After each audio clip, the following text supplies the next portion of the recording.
Всем привет, друзья! Сегодня у нас 7 августа и настало время сделать обзор на подсолнечник Мирасол. Я, наверное, достал вас уже подсолнечником. Друзья, я, честно говоря, и сам подустал, но это основная культура, которая высеяна на моих полях. У нас 2 дня назад прошел шикарнейший дождь в 50 миллиметров. Колбочки были наполнены до отказа. Я стою в дубовой посадке и ощущаю запах гниющей листвы. Действительно, вода – это жизнь. Где-то лет 5 назад мне один знакомый сказал, говорит: Жека, я знаю офигенные семена, выращивает мой знакомый где-то в каком-то хозяйстве, и я, наверное, буду их продавать здесь фермерам, потому что семена действительно хорошие. Ну, я говорю: ты сеял их у себя? Он говорит: да, 1 год сеял, вот, но цена небольшая, как бы, и вот я ему сказал, тогда не надо этого делать. Займись чем-то другим, ремонтом техники, еще чем-то. Говорю: ты будешь ходить обплеванный, у тебя вся спина будет обплевана. Он: почему? Потому что, говорю, семена это довольно-таки специфическая штука, и погодные условия, неправильная агротехника, не внесенные вовремя удобрения, сорняк могут угробить урожай. И в любом случае, так как ты живешь здесь, то будешь виноват именно ты в этом. То есть много неумных людей, которые скажут, что сорняк ни при чем, это твои семена. К чему я вам это все рассказываю? Друзья, я не продаю семена Мирасол, я не предлагаю вам их купить. Моя задача состоит лишь в том, чтобы показать вам, как подсолнечник Мирасол растет на моих полях. Соответственно, с моей агротехникой, с моими возможностями и с моими обработками. Итак, переходим на само поле. Это Бонасол. Я, наверное, сейчас дойду до границы следующего гибрида, который называется Булерия, и мы немножечко зайдем в рядки. Так как Бонасол мне не очень нравится, опять же, из-за изреженного посева, у него слишком крупная корзина. То есть, хвастаться вот такой вот корзиной, блин, что ей хвастаться? Это непорядок на поле фермера, как я считаю. От такой корзины больше проблем.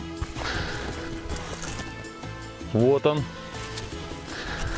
В принципе, здесь уже можно зайти в сами рядки. Вот такая вот корзина. Отличная. Отличная. Хорошая, хорошая. Хорошая. Отличная. Тоже получился в некоторых местах изреженным.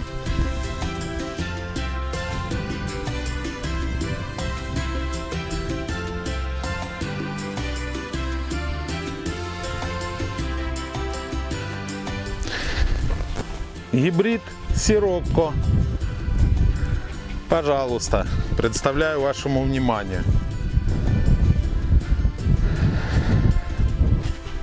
Недавно, пару недель назад, ко мне приезжали представители компании Радомир, которые занимаются продажей семян подсолнечника Мирасол. И также был в гостях человек, который непосредственно занимается селекцией данного подсолнечника. Сам он испанец, зовут его Хосе. И небольшое коротенькое видео моего общения с этим позитивным испанцем. Какая нормальная здесь? Нормальные осадки считаются, да, или как? Человек спрашивает, да, 100 или больше. Чтобы выпало, дело в том, что опыта у меня мало. У меня опыта мало. Я не замерял в прошлом году, позапрошлом, не замерял. Поэтому, хотя бы, так как по книжкам, 150 должно быть.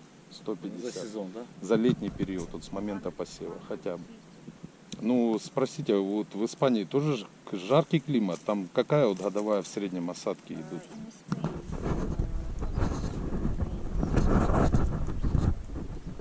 Very little. 400, 500 400? Per day. per Or year. per year. За год. За год 400, да? Есть. Snow, вот так, snow. Нету снега. Почва good, земля да, но нет проводника water и вещества селитра не проникают в подсолнух, в растения. Yes. It doesn't go to earth inside your earth because no rain. Because here organic matter, how much? Сколько отпускаете? Удобрений. Получается на этом подсолнечнике 80 килограмм селитры. Эти килограмм И все. И все. Больше нет. That is В этом, the в этом году. fertilizer. Huh? That is the fertilizer that they put. Yes. But the percentage of organic matter in the soil could be 2, 3, 4%, 1%. Делали анализ? No, no. He Мы- doesn't know because Мы начинающие фермера, как бы у нас. he didn't make analysis. And after how many years he repeat sunflower in the same? Сколько раз подсолнечник по подсолнечнику? На этом поле был севооборот, то, что мы пользуемся, это подсолнечник, кукуруза, подсолнечник. Use the sunflower, corn, sunflower. Я пытался учить в школе, потом в институте, а потом сказали мне, что бросай это дело, лучше займись чем-то другим. Какой предшественник был? Кукуруза, корн, Что это вот стресс-фактор? Проявление стресс-фактора. это что, стресс-фактор? Можно вопросы спросить. По поводу чего? Вот это. Гербицидный может быть стресс, может быть What do температурный you период. think about this Some multi because it's from there, Мгм. I think it could be some animal that eat and because of that. Подъело Да, животное. Да, Вот. животное какое-то подъело. И Ну это поэтому- да, я в принципе так и наблюдал. Так и наблюдал. 400 миллиметров за год, говорит, да, в Испании. Потом они, они это самое, у нас же часто фермера, которые уже бесятся, говорят, что, блин, почему в Европе могут на глинах выращивать, мы не можем на черноземах. Земля очень плохая. Очень плохая, но я уже когда подсел на радар и смотрю осадки, там регулярно идут дожди. Там просто оттуда с Атлантики все заходит, у нас вот до центральной Украины еще доходит, а вот сюда у нас восточным ветром сдувает нахрен. Это с Казахстана ветер, он сдувает. Ну, я не знаю, можно поехать к ребятам в Мелитополь, спросить, как там с осадками. Там просто злость и злоба на погоду вообще у фермеров. Доходит до бессилия. So some see that it's coming from the year before or the 2 years ago. Because the plant is in the middle of the road, no in the road. Нет? Yes. Падалица есть. Падалица подсолнечника. У нас в посеве кукурузы плохо сработали гербицидом и как бы были семена подсолнечника. Ну, Корни. сейчас он увидел падалицу. Да, в корне, в кукурузе был подсолнечник падалищный. И из-за этого могу насыпать. То есть вот так. Ну а то, что кукуруза тут остатки. Уже есть какие-то планы. Просто нам в условиях более тяжелых, так как мы считаем, надо работать более четко. Это касается и посева, и всего. Потому что обильные осадки, они скрадывают некачественный посев, там, где семя попало в сухое. Если осадки идут, оно все прорастает. У нас нет. У нас вот посеял, даже нет, оно должно четко попасть на нужную глубину, во влагу. Если ты этого не сделал, будет рвано и плохо. Я пчел редко, конечно, на полях вижу, но у меня такая надежда, что мухи хотя бы там опыляют его или какие-то, я не знаю. Какие-то Опыляет, но не подсолнечник. Я видела это, приманку для них. Да? Была? I want to take a photo with you. Yes, yes, of course. Would you take a photo of Она работает. А можно так, чтобы табличку было видно? Да, вот. Да. Как? На каком языке? Ну ты да, ты разговариваешь на русском. Да, я разговариваю на русском. Да, но человек говорит, что он не поймет на русском языке. На русском не поймет, Ну конечно, да. а на украинском? просто говорит, что... он А, именно на- что? Ну, на том языке, на котором Женя Скажите. вещает. Скажите, что я, Надо перевести. когда я веду свой блог, то по моей мимике все понятно. Make a video, Yes. movie, and explain You can send me the something. link. You can read everything on his face. Okay. Okay. It's joke. It's joke. You have a link to find Yes. Окей. in Yes. YouTube. Yes. You have to send me. Okay. Special for you, I can субтитры могу сделать на это видео. Subtitles. But I would like to have this video in internet. Вы смотрит или что он сказал? Он очень рад был бы видеть видео это в интернете. Окей, окей. Вот наша подруга незаменимая. Hola, mamá. Hi. Jenny. Женя. Genia. Евгений. Evgeny. Евгений. Evgeny. Да. Evgeny. Yes. Ага. It's the same. Now you pronounce my name. Jose. Хосе. Okay, very good. Очень легко. Village? Как называется село? Наша Да. Александровка. Александровка. Aquí estamos en Alexandrovska with my amigo Evgeny, ahí no sé si lo pronuncio bien, viendo el paraíso del girasol en Ucrania. Evgeny es un influencer muy importante de la agricultura ucraniana y merece la pena hacer los kilómetros que hemos hecho para visitar este campo tan bonito. Muchas gracias. Merci Спасибо, спасибо за интервью. Это вообще бомба, речь. Да?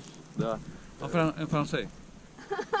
Nous sommes, Иван Теляфасе, нет, это но франце.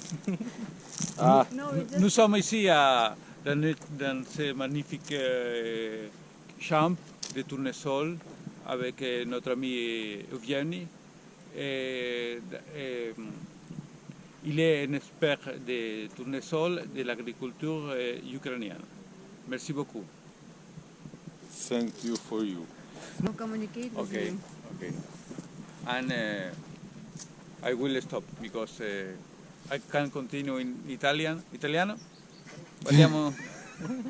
Что, итальянский надо будет, да, немного? У меня тесть знает итальянский. Приезд таких гостей, конечно, само по себе, может быть, для кого-то ничего и не значит.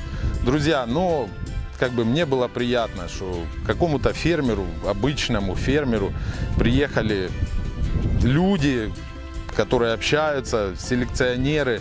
То есть, естественно, я понимаю, что все это происходит благодаря вам, моим подписчикам, и благодаря нашему с вами каналу. То есть у нас появилась возможность выходить на общение с какими-то новыми людьми. Ну а мужичок сам по себе позитивный. То есть мы шутили шутки, он на своем языке, я на своем. Мы друг друга не понимали, но мы громко-громко смеялись.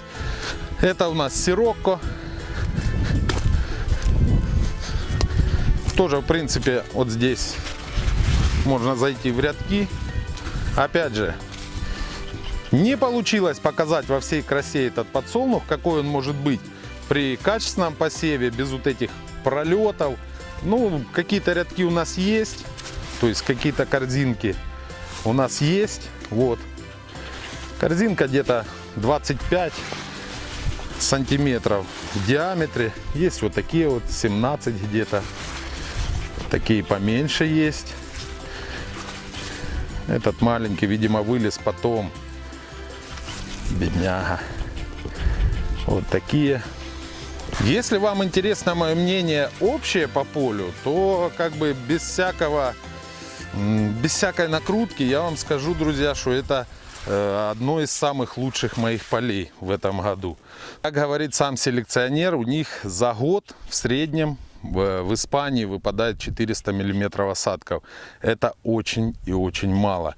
И они позиционируют свой подсолнечник как подсолнечник, который приспособлен к засухе. То бишь, я так понимаю, у него мощная корневая, мощный листовой аппарат. То есть выбираются именно семена, которые приспособлены к таким условиям, как у нас. я повторюсь уже который раз, что у нас сначала с момента посева выпало 48 миллиметров осадков. Ну и плюс этот дождь. Честно говоря, я не знаю, вот спросить у специалистов, может, есть такие среди моих подписчиков. Подсолнечник в конце цветения уже практически. Ему осталось тут 3-4 дня, и цветение закончится. Как повлияет дождь в 50 миллиметров на налив семян? То есть ли шанс еще у меня получить дополнительный урожай с помощью этого дождя? Также я говорил в своем обзоре в одном, что этот подсолнечник устойчив к заразихе. В Испании в определенный момент остро стояла проблема с появлением этой заразы на подсолнечнике. И также генетики и селекционеры именно компании Мирасол, то есть Хосе, делали упор именно на устойчивость этого подсолнечника к данному виду паразита, можно его так назвать. И на этом поле действительно у нас присутствует заразиха, вот она. И мы можем зайти в рядки, посмотреть просто, есть ли она у нас на подсолнечнике. Если подсолнечник устойчив к заразихе, она должна проявляться, но как бы она не должна приживаться к корню, она должна быть гнилым таким корнем. Ну, если я прав, да? Поправьте меня, если я не прав. А осадки прошли действительно мощные, потому что вот налипает на ноги у меня. Ага, есть. Смотрим. Вот подсолнечник. Вот подсолнечник. Вот заразиха. И что мы делаем? Что мы делаем? Вырываем.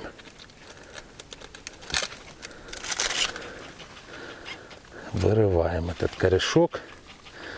Вот он корешок. Что у нас с ним? Ну такой, честно говоря, там есть что-то коричневое в нем. Ну сказать, трухлая тут уже. Может, ей время пришло. Тут она протрухла уже. Уже она как бы не живая. Ну вот если я так понимаю, что если вот этот подсолнечник стоит, то вот это должна быть заразиха на корню. Да? Давайте не пожалеем его, вырвем. Вот так вот. И посмотрим. Ага, вот растение. Вот растение. Но она с каким-то таким коричневым ободком. Хотя, в принципе, живая зараза. Вырвем.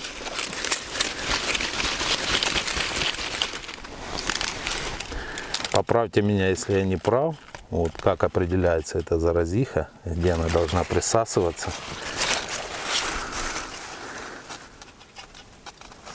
Не знаю. Вот она в стороне как-то растет. Надо, скорее всего, подходить не к здоровым, да, таким растениям, а типа как угнетенные они должны быть. Я прав? Ну вот есть маленькие такие. Нету. Давайте пройдем еще на Фортасол, который у нас идет под Грандстар. Посмотрим на него. Он, в принципе, был неплох. Сейчас мы все посмотрим. Фортасол. Фортасол Экспресс. Вот так вот он выглядит. Как я понимаю, это поздний гибрид, потому что зацвел он позже. И сейчас находится в таком цветении. Вот. Если те гибриды уже практически доцветают, этот находится в цветении. Это поздний гибрид. И как раз я проверю свою теорию о том, что более поздние гибриды в наших условиях дают лучший урожай. Очень постараемся, несмотря на то, что у нас нет своего комбайна, убрать эти гибриды раздельно и сравнить урожайность. То есть у нас есть теперь и поздний гибрид, и есть ранний гибрид, который называется Булерия, который зацвел самым первым. Он не такой высокорослый получается, как те гибриды, но все равно на внешний вид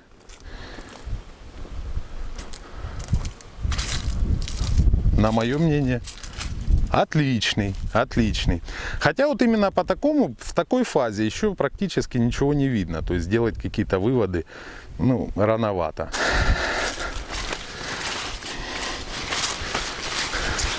Это демо-поле, вот это, оно совершенно открыто. Также все демо-поля открыты. Если вам действительно интересно, можете ездить на дни полей. Там идут приглашения постоянно в интернете. Следите, чтобы, так сказать, уже на своем опыте руками пощупать данный подсолнечник. Ну, а я прощаюсь с вами. И на этом поле мы окажемся, наверное, уже спустя время. И окажемся здесь уже на комбайне. И посмотрим, что нам даст этот подсолнечник. Всем пока, всем урожая.